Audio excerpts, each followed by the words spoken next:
Assalamualaikum warahmatullahi wabarakatuh. Alhamdulillahirabbil alamin wassalatu wassalamu ala asyrofil mursalin sayyidina Maulana Muhammadin wa ala alihi wa sahbihi asma'in nama ba'du. Ingkang sangat kula hormati Kiai Haji Dr. Insinyur Salahuddin sedanten keluarga Mbah Hasyim, sedanten dzurriyyah. Iki wonten putri, wonten bulik-bulik, wonten Gus Umar, wonten Bu Lilik, wonten sedanten. Semua alumni, semua santri-santri yang kami cintai.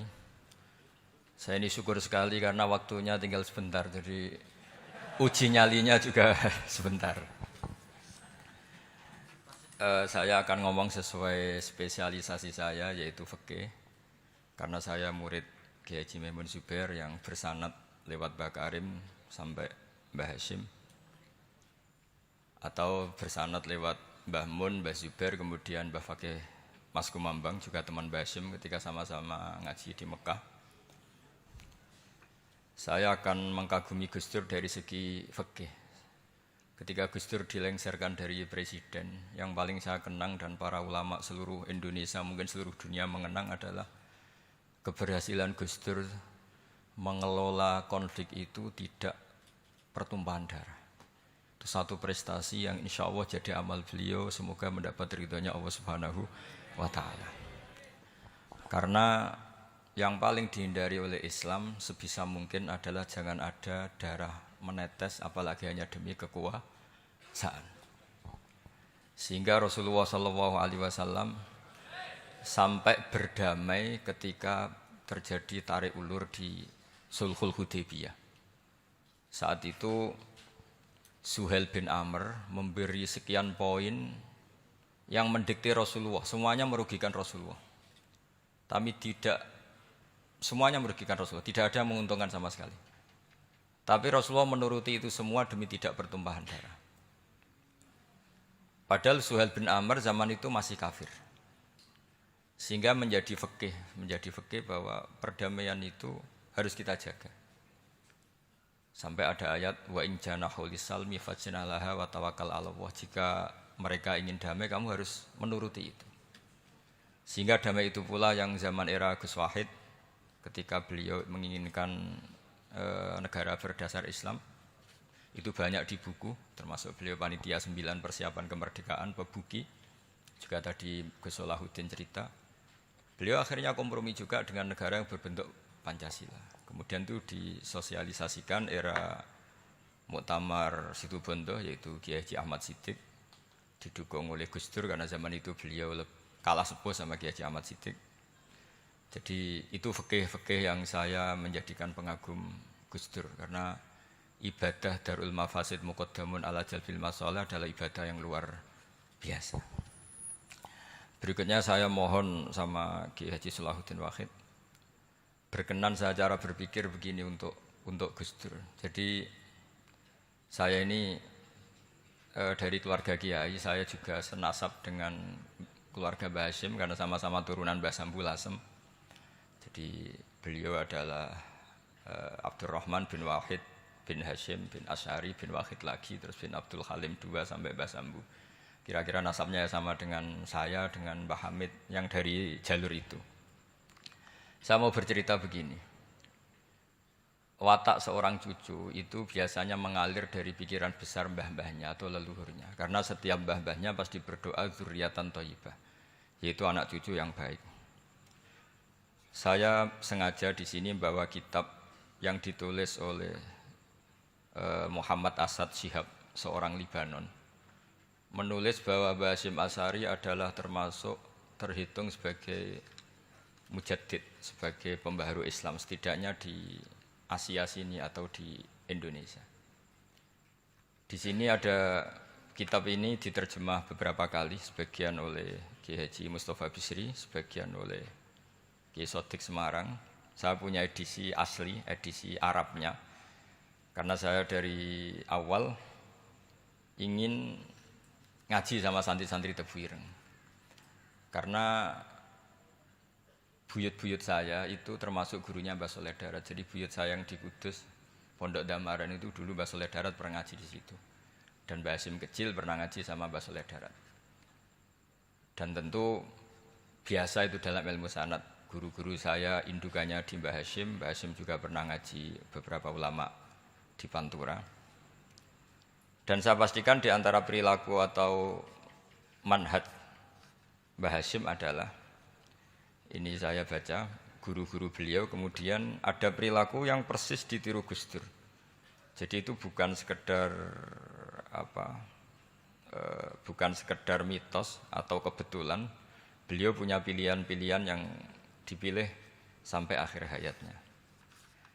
Di sini ada cerita proses Mbah Hasyim ngaji, kemudian pernah ada seorang Jerman mau belajar Islam sama Mbah Hasyim, kemudian ditemui beliau dengan sangat hangat. Ketika sudah mengenal Islam secara detail, ya saya ulang lagi, ketika sudah mengenal Islam secara detail, beliau ngendikan, kamu jangan tergesa-gesa, kata beliau. Kamu harus menerima Islam ini secara al-bayyinah, secara argumentatif, secara logika yang benar, jangan karena terpaksa. Itu pula yang akhirnya Mbah Hasyim mendorong khurriyatul fikri. Orang itu harus merdeka dalam berpikir. Itu pula yang mengilhami Rasulullah SAW ketika Sulhul Hudaybiyah. Orang kafir yang masuk Islam harus dikembalikan ke habitat kafir karena itu habitat asli. Karena rata-rata dulu suku Mekah zaman itu kafir semua. Tapi yang orang Islam masuk kafir harus dibiarkan karena dianggap kembali ke habitat. Tentu semua perjanjian itu merugikan Rasulullah SAW. Tapi yang unik, Rasulullah itu menerima itu semua. Kata Rasulullah, sudah perjanjian itu kita terima saja. Akhirnya perjanjian itu diterima. Kemudian tapi Nabi hanya minta satu hal. Orang kafir Quraisy tidak boleh melarang orang diskusi Islam. Akhirnya mereka diskusi tentang Tuhan, tentang agama, tentang macam-macam. Sehingga mereka akhirnya membandingkan, namanya punya Tuhan batu sama Tuhan yang disebut Muhammad. Tentu mereka masih jangkar pakai nama Muhammad. Mereka diskusi. Kalau kita punya Tuhan berhala, efeknya begini-begini. Kalau Tuhan kita banyak, efeknya gini-gini. Diskusi. Yatafawaduna fil hadis. Mereka diskusi secara terbuka. Terus fama ahadun yaqilu syai'an illa dakhala fihi. Kemudian seseorang yang berpikir secara benar, yang mengenali Islam, pasti akan masuk Islam. Sehingga karena mereka diskusi bebas tanpa tekanan, akhirnya mereka memilih Islam. Dan setelah mereka Islam, mereka akhirnya ikrar Islam sama ikrar ya cara sekarang ikrar, kemudian menjadi Muslim. Dan otomatis perjanjian itu dibatalkan. Makanya kata Imam Zuhri, guru Imam Malik, maka nafathun a'zuma fil Islam min sulhul Hudaybiyah. Enggak ada kemenangan Islam sehebat kemenangan dalam Hudaybiyah, yaitu orang berbebas berpikir. Kemudian kebebasan berpikir ini pasti mengarah ke mengakui yang benar, menanggalkan yang salah. Tentu orang dulu mendewa-dewakan Lata Uzza, pokoknya menuhankan makhluk, menjadi sadar bahwa itu aneh. Kenapa kita harus sembah batu yang dipahat? Kenapa kita harus menyembah makhluk dan sebagainya? Dan akhirnya mereka Islam. Tapi dulu kalau suasana perang itu keinginan orang hanya ingin menang kalah. Jadi yang kafir itu hanya ingin menang. Pokoknya jangan sampai kalah. Enggak pernah berpikir Islam itu apa. Di mana-mana perang itu ya pikirannya menang kalah. Tapi setelah enggak ada perang, meskipun segala perjanjiannya merugikan Islam, orang akan berpikir secara objektif. Makanya fama ahadun yaqilu syai'an illa dakhala fihi. Tidak ada seseorang yang berpikir tentang Islam kecuali akhirnya masuk Islam. Sehingga itu disebut maka nafathun a'zuma fil Islam min sulhul Hudaybiyah. Enggak ada futuhat yang sebesar sulhul Hudaybiyah. Ya, kitab ini namanya Wadi'ul Labinat Istiqlalil Indonesia. Mungkin santri Tebuireng mungkin lebih tahu ya, karena harusnya lebih tahu. Jadi kalau tahunya baru sekarang ya rondo innalillahi wa inna ilaihi rajiun. Jadi saya tidak perlu bangga lebih tahu karena memang seharusnya Anda lebih tahu. Kalau tidak ya keterlaluan. Ya namanya itu Wadi'ul Labinatil Istiqlal al-Indonesia. Ini saya baca tapi ini demi Gus Dur, artinya bahwa pilihan-pilihan itu mulai ada zaman Mbah Hasyim Asy'ari. Saya baca satu-satu ya, mulai kredibilitas ilmu beliau, karena dalam Islam itu harus ada sanad. Saya pernah ditanya seorang ilmuwan, Pak Bahak, kenapa Islam itu harus ada sanad? Kita kan orang cerdas, kan bisa berpikir sendiri, ngapain nunggu pikirannya orang-orang, kata saya. Terus saya bilang, agama itu agamanya Allah dan Rasul. Kalau pikiran kamu namanya agama kamu, bukan pikiran agama, kata saya. Kalau kamu punya pikiran, yang namanya pikiran kamu, tidak agama. Kalau agama itu harus bersanad. Jadi pikirannya Mbah Hasyim sama dengan pikirannya Mbah Mahfud pikirannya sama dengan Said Abi Bakar Sato sama dengan Sayyid Zaini Dahlan dan seterusnya. Sampai logika itu sampai Rasulullah Shallallahu Alaihi Wasallam. Saya beri sekian contoh. Pikiran yang kita ciptakan bisa salah, misalnya begini. Dulu misalnya Nabi pernah bersabda, al-qatil wal maqtul finnar, pembunuh yang dibunuh sama-sama neraka. Jadi idal taqal muslimani bisayfihima fal qatil wal maqtul finnar. Jika dua orang muslim bertemu sama-sama bawa pedang, maka yang bunuh maupun yang dibunuh itu sama-sama masuk neraka. Makanya kita harus syukur sekali Indonesia itu paling menghindari membunuh, karena kalau sesama muslim membunuh itu ancamannya berat, sama-sama masuk neraka. Bukan sekedar diboyong dari pondok Tebu Ireng, itu neraka gitu. Kalau dibayang pondok gampang gitu, nanti mondok lain gampang. Terus logika sahabat begini, hadza al-qatil fama balul maqtul. Oke ya Rasulullah, kalau al-qatil masuk neraka namanya pembunuh, oke kita terima. Tapi fama balul maqtul, lalu dosanya yang terbunuh itu apa? Wong dia korban kok dia dibunuh? Apa jawabannya Rasulullah sallallahu alaihi wasallam? Jawabannya innahu kana harison ala qatli sahibi. Sebetulnya dia juga mentalnya pembunuh, cuma nasibnya terbunuh. Jadi seperti misalnya sampean hasut saya, itu enggak perlu disakeni. Sebenarnya sampean yang inginnya ya menggusur saya, cuma nasibnya tergusur gitu. Makanya kalau ada orang rebutan pacar kok kalah itu enggak usah disakeni. Sebenarnya mentalnya dia perebut gitu. Cuma nasibnya kalah gitu. Jadi apa ya? Ya tadi. Ya ini penting ya, penting sekali. Itu jadi sebetulnya ketika duel itu semuanya kan mentalnya pembunuh. Maka dia nasib saja sebagai maktul, tapi mentalnya pembunuh. Karena dia mentalnya, niatnya, komitmennya pembunuh, maka dia sama-sama di neraka.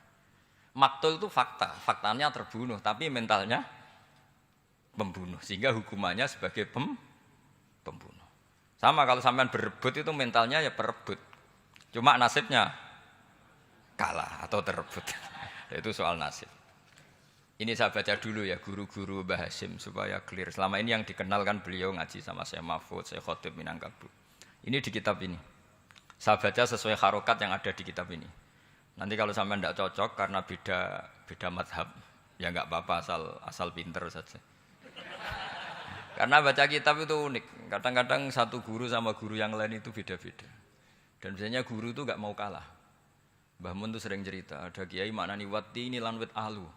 Itu muridnya gerutu karena pernah mondok itu kok enggak gitu. Pak guru, di kitab saya maknanya itu pohon elu. Lah iya cung, wit elu kena gua alu kata guru.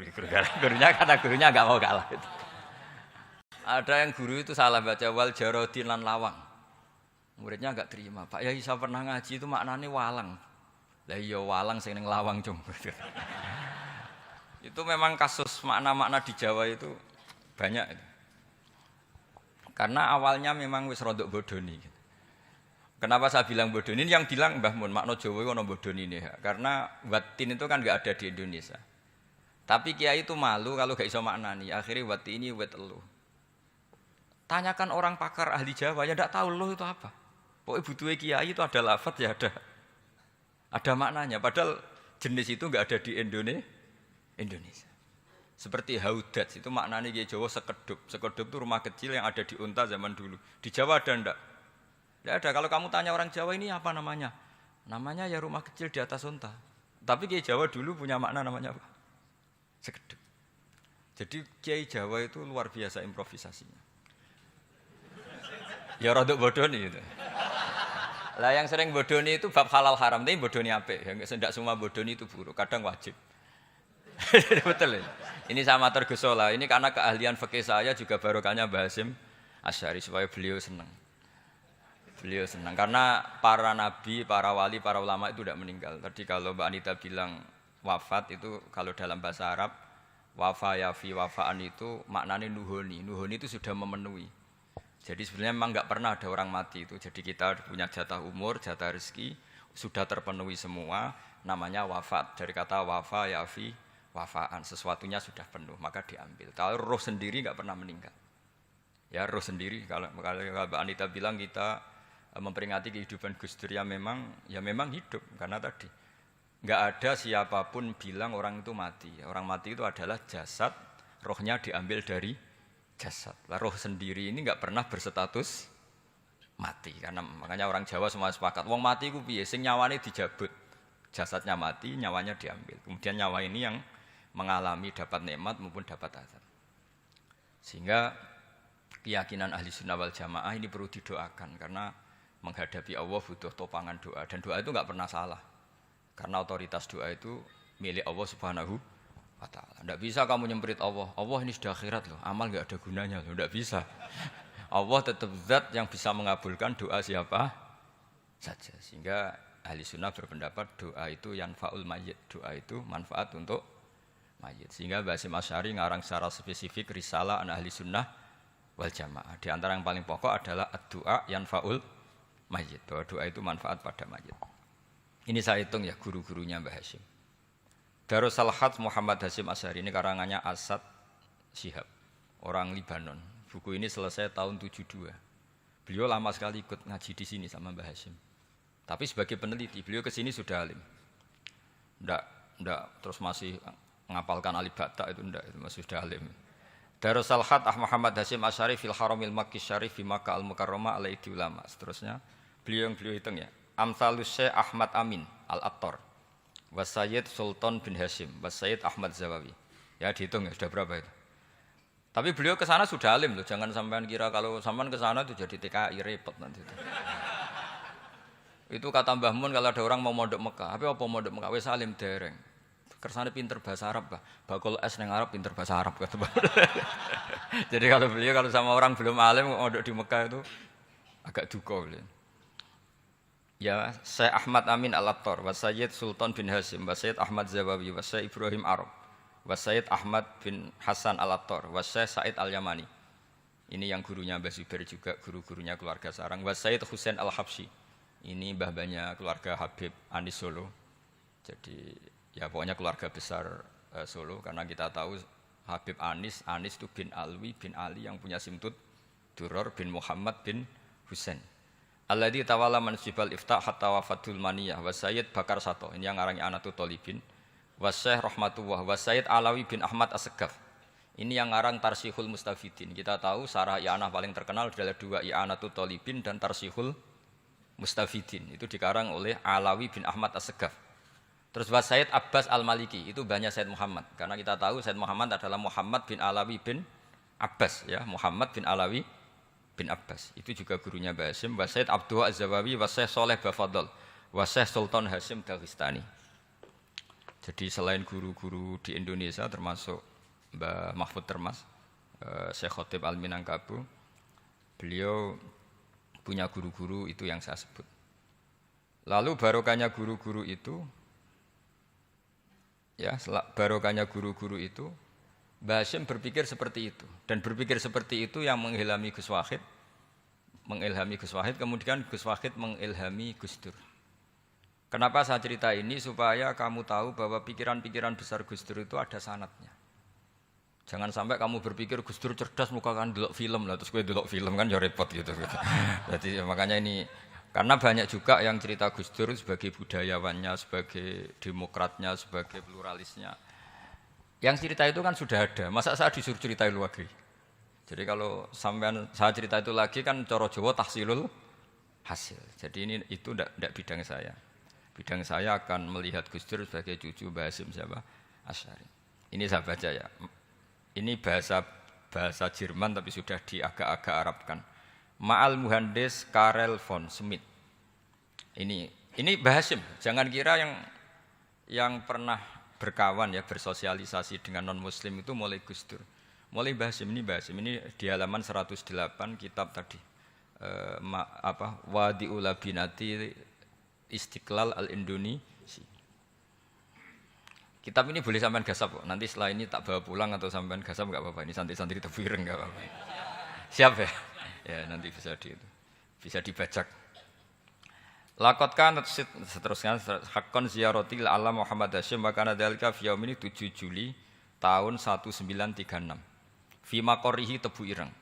Haitsu taqaltu indahu bil muhandis Karel von Smith. Wa kanatil fursa saikhal tahadus ma'ahu tawilan.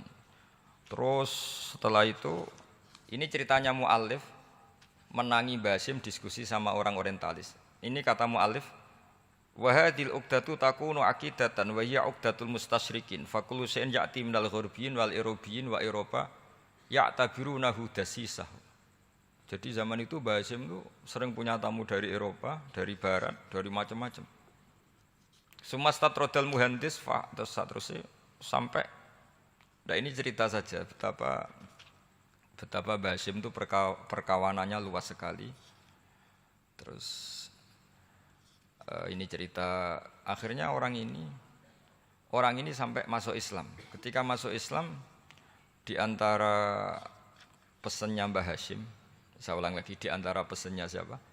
Mbah Hasyim itu beliau bilang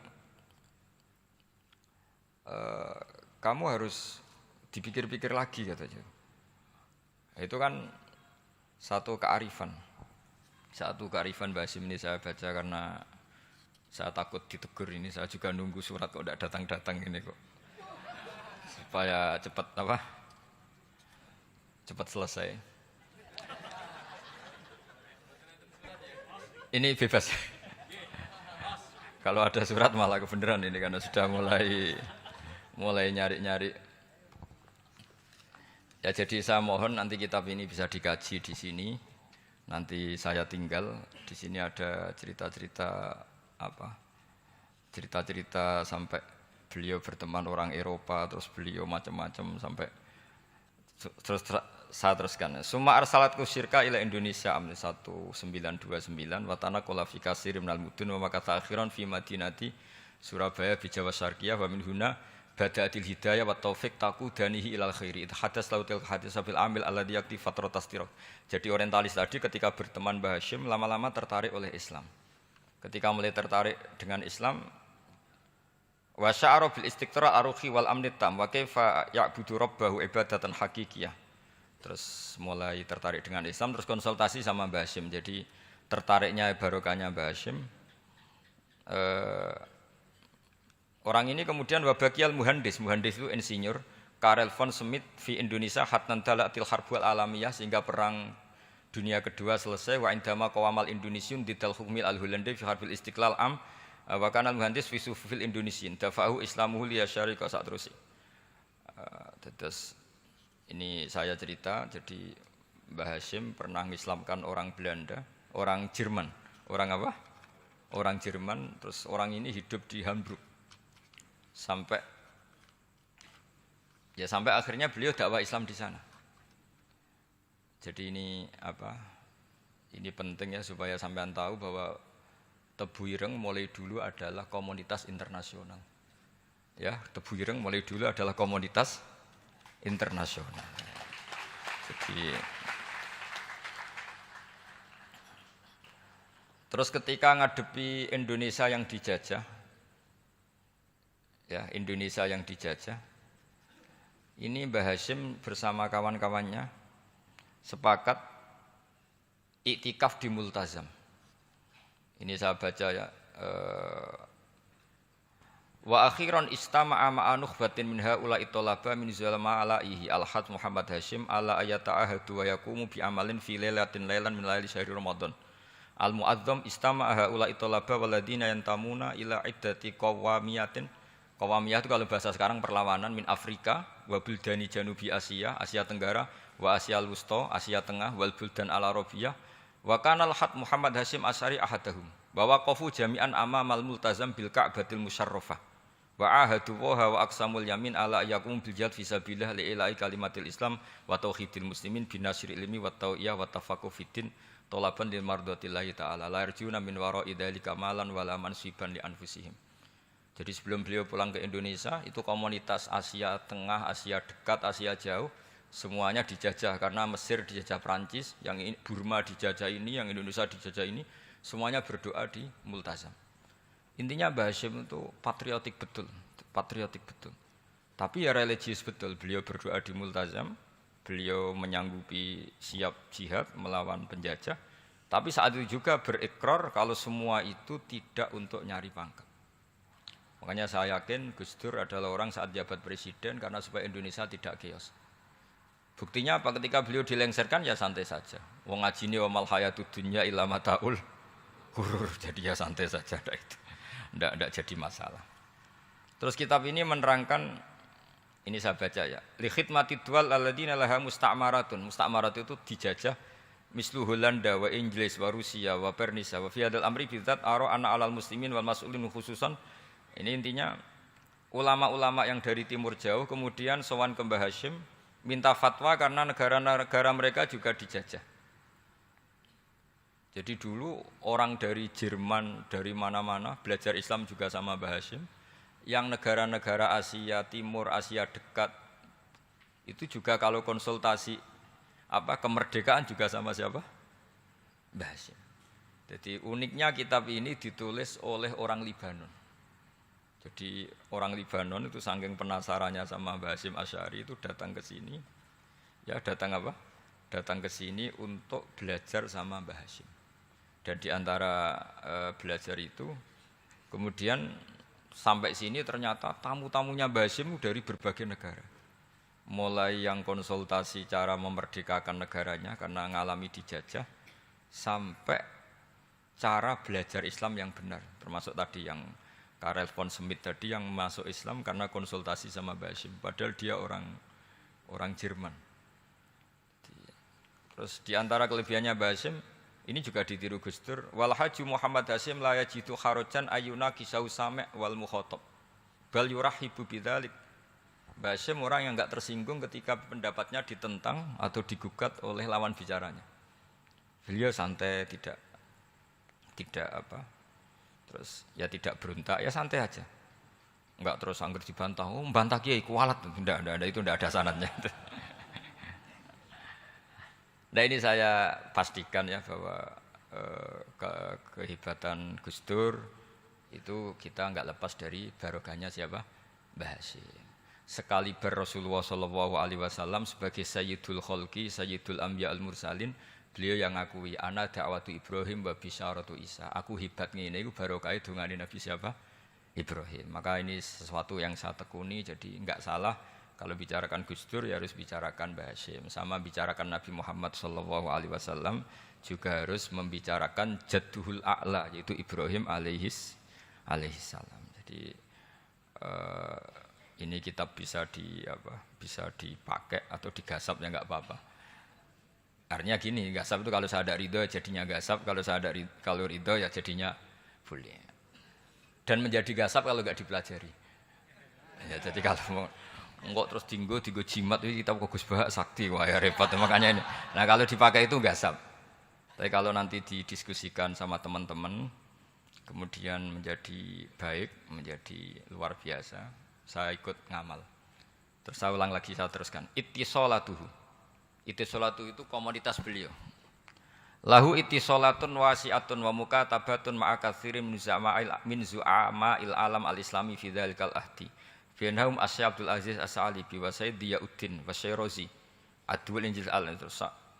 Beliau punya perkawanan besar di komunitas internasional, termasuk Syekh Muhammad Abdul Karim Al-Khattabi wa Sayyid Alawi bin Thahir Al-Haddad, Mufti Sultanati Johor.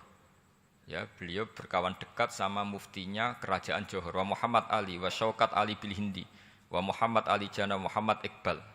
Muhammad Iqbal yang terkenal di India itu, wa Sayyid Hibaduddin Asy-Syahrastani, wa Wazirul Ma'arif Al-Iraqiyah. Beliau berteman sama PM Irak. Jadi kalau Gus Dur dari Mesir belajar di Irak, ternyata dulu mbahnya teman akrabnya Perdana Menteri apa? Irak. Terus banyak Waro'isu Majlis Tamyiz wa Sayyid Al-Alama Muhammad bin Aqil wa Sayyid Muhammad Jadul Maula wa Sayyid Muhammad Surur saat terusnya itu. Jadi ini nanti saya tinggal termasuk catatan-catatan ini saya mohon ridho dari Gus Solah dari supaya santri-santri sini belajar Mbah Hasyim lebih serius supaya gampang. Kenapa saya katakan harus seperti ini? Dulu Nabi Ibrahim itu di antara anak cucunya itu secara lahir ada yang tidak soleh. Karena anak cucu itu punya otoritas sehingga anak cucu ini yang menstatuskan Nabi Ibrahim. Sampai Allah sendiri yang meluruskan pengklaiman itu, yaitu ada ayat maka anak Ibrahimu Yahudiyah wala Nasranian, karena ada orang yang bernama Yahuda bin Yakub bin Ishak bin Ibrahim. Karena Yahuda punya pola tertentu dalam beragama, terus seakan-akan mbah-mbahnya paling ya begitu. Akhirnya Ibrahim pernah disetatuskan sebagai Yahudi. Sampai Allah sendiri yang ngendikan maka anak Ibrahimu Yahudiyah wala Nasranian. Sampai datang Rasulullah SAW yang memaklumatkan saya juga cucu Ibrahim orisinil. Dan saya pastikan Ibrahim itu bukan Yahudi tapi bapak tauhid. Semenjak itu Ibrahim dipulihkan namanya, bukan Yahudi tapi bapak tauhid. Yaitu diistilahkan Nabi millata abikum Ibrahim, semua tauhid adalah nginduk kepada Nabi siapa? Ibrahim. Nah saya ingin santri-santri Tebu Ireng misalnya nanti suatu saat jadi komunitas internasional, jadi orang keren komunitas internasional, itu bukan karena ingin gaya-gayanan terkenal, tapi ingin niru Mbah Hasyim bahwa itu awal dakwah Anda fil alam. Semua alam ini tentu butuh tauhid, butuh kebenaran. Bukan gagah-gagahan sebagai orang populer. Terus persahabatan yang luas, misalnya Anda khusyuk terus kuper. Wah, ratau kancanan wong hampir jadi wali gini terus kuper. Mungkin Anda tidak akan jadi wali karena sanadnya Mbah Hasyim itu perkenalannya luas. Sementara kamu milih kuper, gak pernah berteman orang, tapi sanadnya sampai Mbah Hasyim itu membingungkan sanad itu. Wong Mbah Hasyim tidak gitu kok kamu nyanatkan begitu. Jadi kalau santri Tebu Ireng mulai sampai neng kamar, terus ngobong dupo, terus menterkenalkan diri jadi wali. Gitu. Nanti tonggo kamu ngira itu produk Mbah Hasyim karena kamu santrinya. Kan dianggap cerminan gurunya sampai Mbah Hasyim. Nah kalau ada yang teman-teman gitu harus dimaklumatkan itu sanad mungkotek. Bahwa sanad itu tidak benar. Ini kapan ini ditegur? Ini saya sudah mulai menunggu. Karena ya repot ini kalau kelamaan ini nanti itu. Terus ini khazanahnya Mbah Hasyim. Khazanah itu ya perpustakaan kalau sekarang. Maktabatuhu. Tu'addu maktabatul khat Muhammad Hasyim Asy'ari min aghnal maktabat likhtiwaiha ala anfasil kutub. Jadi ini kadang harokatnya ya beda dengan bacaan saya. Sama anut bacaan saya saja. Di sini ditulis anfusil kutub. Selalu saya baca anfasil kutub karena maknanya kitab terbaik. Kalau kitab terbaik bacanya bukan anfus tapi apa? Anfas. Ya nanti kamu debat sendirilah sama teman-teman ini bacanya apa. Karena ini kadang harokatan. Kalau kadang harokatan repot, ape bantah itu kadang sungkan mbek sing aran, orang bantah kadang beda. Lah supaya selamat, iki ora saleh mualif, khotote sing goblok biasanya gitu korban. Biasanya gitu kalau untuk menyelamatkan kiai itu, oh ini yang ngetik yang salah. Padahal kadang kiai ini barang ya rodok salah tapi ya sembol. Daripada suudzon sama kiai kan mendingan sama pengurus. Ya gitu ya sepakat ya. Jadi ya sudah terus. Ya saya baca. Tu'addu maktabatul khat Muhammad Hasyim Asy'ari min aghnal maktabat likhtiwaiha ala anfasil kutub al-ilmiyah al-islamiyah. Jadi kalau tadi yang diceritakan para kawan-kawan Gus Dur suka baca. Itu Mbah Hasyim itu kitabnya banyak sekali dan semuanya kitab terbaik. Min matbu'atin baik yang dicetak wa makhtutatin baik yang masih tulisan tangan. Athariyatin qadimah baik kitab-kitab yang sudah hampir punah karena saking lamanya. Wa tadummu hadil maktabah jullal kutub al-mu'allafah wal lughat al-arabiyyah wal indonesia wal jawiyah wal malaysia wa ba'dal lughat al-ajnabiyyah al-ukhra. Jadi zaman Mbah Hasyim itu perpustakaannya sudah ada bahasa Indonesia, bahasa Jawa, bahasa Malaysia, bahasa Inggris. Itu yang nulis orang Libanon. Sampai santrinya Mbah Hasyim tidak tahu innalillahi wa inna ilaihi rajiun. Maka ini yang kepertobatan ya saya kasih. Jadi ini saya biasa guyon, soalnya ini guyon sama santri, saya tidak midatoni kiai, jadi ini guyon sama santri. Semoga guyonan ini manfaat. Wassalamualaikum warahmatullahi wabarakatuh.